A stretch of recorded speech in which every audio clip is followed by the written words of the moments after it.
Magandang ang boses ng damdamin. Tulong at kalingap ang laging unahin. Hello everyone! Welcome back again to my channel. So for today's video mga kalingap, grabe no? Goodbye, antay na. Goodbye, mga antay. So eto nga mga kalingap, grabe, Kalingap Edu. Supportahan po natin no, sa kanyang mga ginagawang charity work.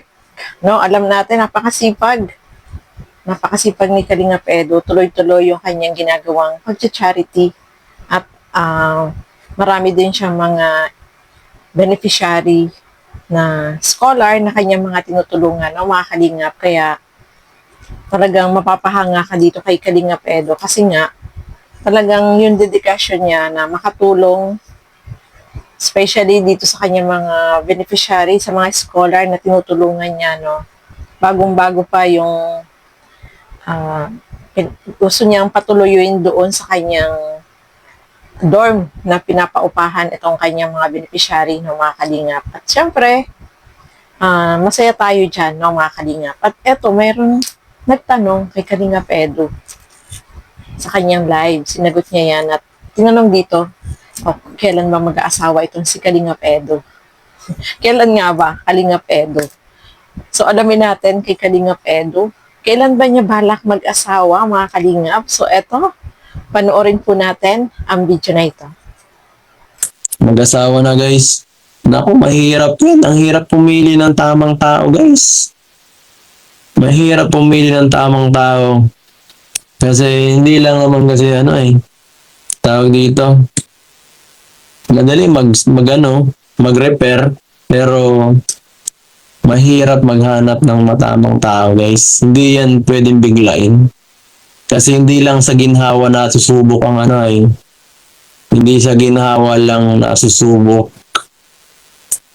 At kailangan parang mag-decide ng padalos-dalos. Through thick and thin yan dapat. Dapat yung aasawahin mo syempre.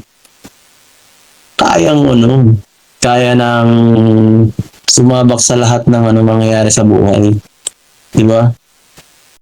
Yan nga, no, mga kalingap, nabanggit dyan, may nagtanong kay Kalingap Edu na mag-asawa na daw itong si Kalingap Edu. Sabi niya, naku po, mahirap po yan. Mahirap daw yung mga nire-refer na, syempre, marami naman yung nagsasabi, Kalingap Edu, may ipapakilala ako sa iyo.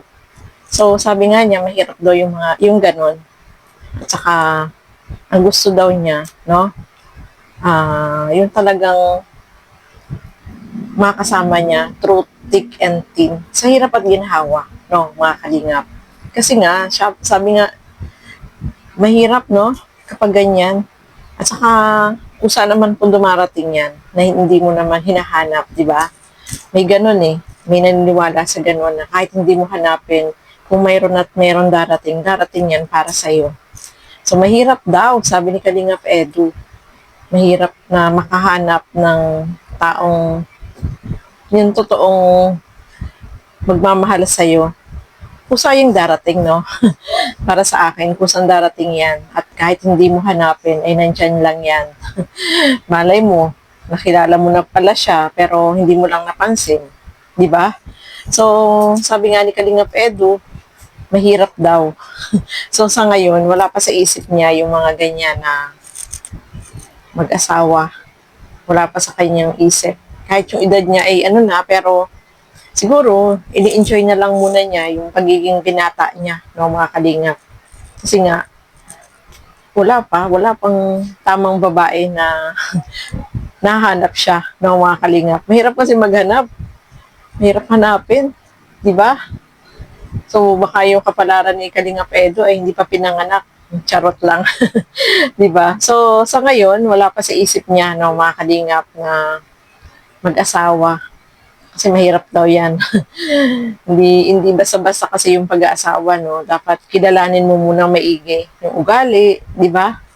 Importante po yung ugali. Yung hitsura, kahit hindi naman sobrang maganda, yung katamtaman lang, okay na yun. Pero, syempre, yung ugali, yun ang pagbabasehan mo kung talagang o magkakasundo kayo. Kasi habang buhay na magkasama kayo eh. Di ba? So, pagdating sa babae, si Kalingap Edo ay talagang, pihikan, no? Kasi sa edad niya, abot pa siya ng ganyan kung hindi siya pihikan, di ba? Talagang tinitingnan niya kung sino yung karapat-dapat na makakasama niya habang buhay. Swerte naman po nung magiging asawa ni Kalingap Edo kasi na siya eh, ready na siya eh, pinaghahandaan niya talaga. Meron na siyang pinapagawang bahay, no? Mga Kalingap, meron din siyang paupahan, o ano pa, may mga ipon, di ba? So, mapalad yung mapapangasawa ni Kalingap Edo. Kaya, pag dumating yung time na meron siyang makilala na talagang para sa kanya, siguro si Kalingap Edo ay din yan, mag-iisip na rin na mag-asawa. Pero sa ngayon, sa tingin ko, talagang wala, no, mga Kalingap. Kasi mahirap daw maghanap ng tamang tao. Mahirap hanapin, no, mga Kalingap. So, wala pa siyang plano. Wala pa siyang plano talaga na lumagay sa tahimik. Lumagay sa tahimik? Kung pag-aasawa ay magulo. No, mga Kalingap. So, enjoy lang muna Kalingap Edo, no?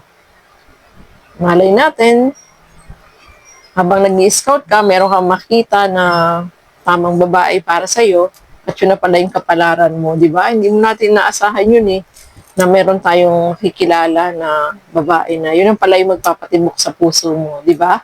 So, na lang tayo? Antayin na lang natin, no? At si Kalingap Edo naman ang nakakaalam yan, no? Mga Kalingap. So, ayan po.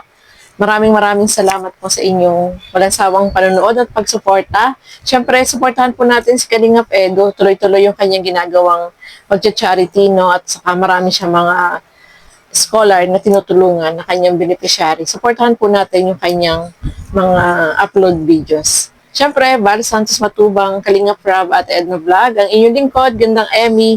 Sa mga hindi pa po nakapag-subscribe, please subscribe and please hit the notification bell para lagi po kayong updated sa aking mga ina-upload na mga reaction videos. So hanggang dito na lamang po muna. Thank you and God bless sa at lahat. Bye-bye po! Bawat video may kwento ng buhay. Sa simpleng reaksyon may liwanag na tunay. Gandang imi ang boses ng damdamin. Tulong at kalingap ang laging uunahin.